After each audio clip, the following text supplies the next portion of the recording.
Hey guys, welcome back to Team Death Slinger. My name is Peter, and today I want to look at BT16, specifically a face value evaluation of the cards I'm interested in playing in BT16. This is not a meta ranking. This is not what I think will be good. This is just what I would consider playing in BT16, because there's a whole lot of new stuff coming, a whole lot of really strong cards, and these are just my thoughts on what looks fun. So, starting with Valkyrimon Ace. I have proxied this a little bit.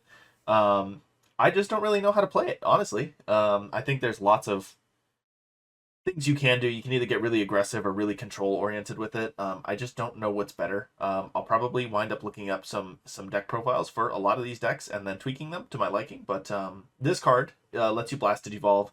And on play, when Digivolving, all of your opponent's Digimon get minus 5k DP for the turn. When a card is removed from your security stack, delete one of your opponent's Digimon with 8k DP or less, and if this effect didn't delete, you gain security attack +1 until the end of your turn. So I like this because in yellow, there's a lot of ways to give security minus.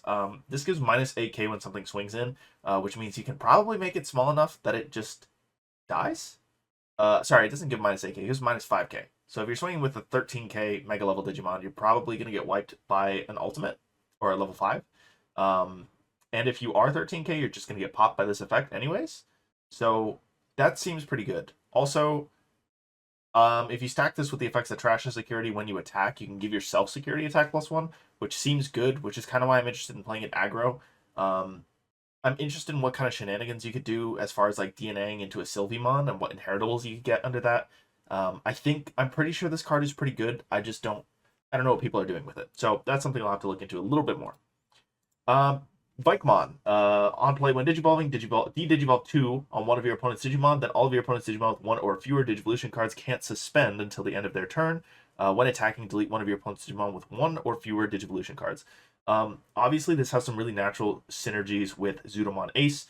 You strip a source, and then you Digivolve 2 by blasting into this, and you should ideally be able to pop something on your next turn when you attack. I think it would be really interesting to see how this does in some kind of like de-Digivolve tribal. I'd really like to have some kind of black deck that just like focuses on de-Digivolving everything, and this would be a really natural like top end to go into to remove things that are small. But I feel like you probably have to run Zudomon Ace and go some kind of source stripping route. So maybe the more natural top end for this is probably going some kind of blue hybrid build, stripping sources, and then going into this. I also see that you can Digivolve into Chaosmon for a cost of 3. I'm sure somebody's doing something with that. As far as I know, I thought the Chaosmon stuff that we get for BT16 wasn't very good, so this is another one of those cards that I just got to look into, see what people are doing, see if it's a playstyle that looks fun to me. But again, this is just like surface level impressions of what seems fun for BT16. Chaosmon. DNA Digivolve 2 level 6s, 1 yellow, 1 black. For 0, it has Barrier, Blocker, Partition, yellow level 6, black level 6. When Digivolving, de-Digivolve 3 on one of your opponent's Digimon, then one of your opponent's Digimon gets minus 8k for the turn. End of opponent's turn, trash the top card of both players' security stack. Rule, this Digimon also has the Boss and D-Brigade traits. This card seems so silly, goofy good, and I want to find a stupid way to play it. The really natural thought that comes to mind is Numemon. The Platinum Numes are just sticking around, right? So you're going to have a yellow-black source, and then you get another stack going, and you just DNA into this, and then if it dies, you're going to spit out both of those Platinum Numes, and then they're going to get their on plays, and they're going to bring back 2 level 5s, which seems really, really strong. I don't know if that's what people are doing. I think I could probably jank this into that Gigimon deck that I was playing. But I'm sure there's some other... I mean, it has Boss and D-Brigade, so there's probably some way to play this in D-Brigade. But I want to find a way to play this. It looks fun, it looks silly, and that's right up my alley, is silly, goofy, fun things. So, TyrantKabuterimon, this is what I will play if I ever decide I want to play regionals in BT16, because this card is stupid, silly, goofy. Well, it's not really silly, goofy. When Digivolving, you play 1 card with Insectoid or Larva trait from your hand with the play cost reduced by 8. All turns when this Digimon is suspended, it isn't affected by the effects of your opponent's Digimon, and end of your turn by suspending one of your other Digimon, return one of your opponent's Digimon with DP less than or equal to the DP of the suspended Digimon by this effect to the bottom of the deck. So what that says is you're going to, when Digivolving, play a GraceNova Ace, and then all turns, because this is going to be suspended, you're not going to be affected by anything. And then end of your turn, you're going to suspend your GraceNova Ace and bottom deck one of your opponent's Digimon that is smaller than GraceNova Ace. And then they're going to try and attack over this because it can't be affected by effects, and you're going to use your BT16 Izzy to redirect into something. Or you're going to redirect from security into this because it's going to be big.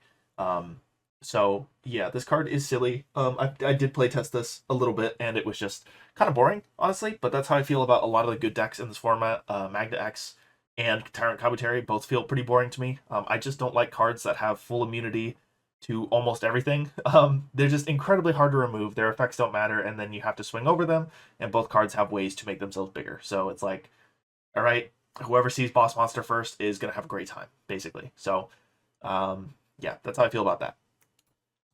Dorugoramon, my boy, this is the card I'm probably most excited for, but it is not good. Well, okay, it's better than it was, but like, this is not gonna crack regionals, I don't think, unless somebody does something that I'm just really not thinking about. I guess you could go SOC tribal. The way I'm going to play this is going to be X-antibody tribal because I like Dorugoramon and Dorugoramon and all that stuff. So collision blocker when digivolving. If you have a tamer card with SOC in its traits, delete one of your opponent's unsuspended Digimon or tamers, and then all turns once per turn when another Digimon is deleted, you can unsuspend. So the combo is that you put the SOC tamer under your Dorugoramon, you swing the collision check, your opponent is forced to block. That counts as redirecting an attack, so you get to trigger your free Digivolution into this Dorugoramon. And then when you Digivolve, you get to pop a Tamer or an unsuspended Digimon, which means something that is not taking the collision check. And then that lets you unsuspend this, and you'll get a piercing check, which sounds really nice, but this deck does not have DP boosts, which really hurts. It has no protection, which means if you die with your SOC Tamer underneath, you're going to have a bad time.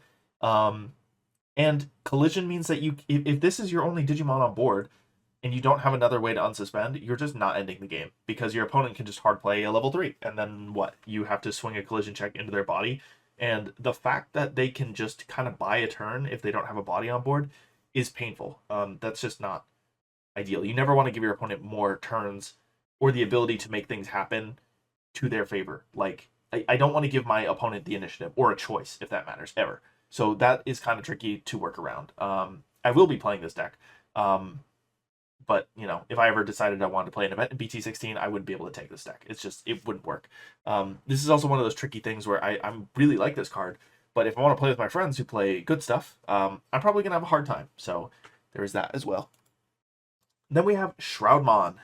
When digivolving, end of attack, once per turn. If you have 3 or more security cards, one of your opponent's Digimon gets minus 7k for the turn. If you have 3 or less, delete one of your opponent's unsuspended Digimon. And then all turns when this Digimon would leave the battle area by your opponent's effects. If you have 3 or more security cards, by trashing the top card of your security, you prevent it from leaving. On deletion, recover 1 until you have 3 security. There has to be a way to break this, I feel like. It just seems really good. Purple-yellow is a great color combo. I don't really know what the rest of the Pulsemon support looks like. I haven't thought too much about cooking this deck. I will have a profile for it at some point because this is too cool of a card not to. But man, this looks fun. I like that it can recover you up like Kazujimon does. I like that it can give minus DP or delete a body. That also seems really, really good. 5 to Digivolve feels really bad. So yeah, I'd have to look at this and see what I can do with it. I have the impression that this would just wind up being another like fun deck to play like Dorugoramon.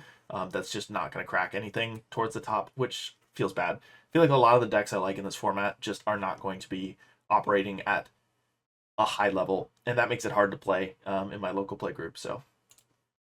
And then lastly, I put the Agumon here because this is GraceNova support, and I like GraceNova, so I'll probably be playing GraceNova. This does work as the last rookie for that deck. I believe you can also run the new Ukomon, which I will maybe be doing instead of this because it is just a generic searcher, and it is very good. So that's it. Those are the decks I'm looking at playing in BT16. Let me know what you guys are looking forward to, what you're interested in. Let me know if you have any opinions on any of these decks, any pointers, any deck building advice, anything like that. But that is it for this video. Make sure you like, comment, and subscribe. Thank you guys for watching, and have a great day.